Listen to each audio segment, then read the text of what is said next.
মাননীয় দর্শকবৃন্দ, আপনাদের সামনে যে কবিতাটি পাঠ করে শোনাচ্ছি, কবিতাটির নাম ঋতু বৈচিত্র্য, কবি দিলীপ কুমার মণ্ডল। দয়া করে আমার ভিডিওগুলিতে আপনারা অবশ্যই সাবস্ক্রাইব করে দেবেন। সৌন্দর্যময়ী প্রকৃতির বিচিত্র রূপ সম্ভার, দেয় আনন্দ সঙ্গীতের সুরঝঙ্কার।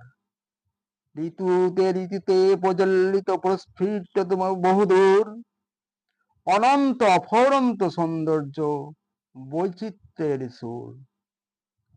বাংলার প্রকৃতি বিভিন্ন ঋতুতে আসিয়া সুমধুর অধরে করুণ হাসি হাসিয়া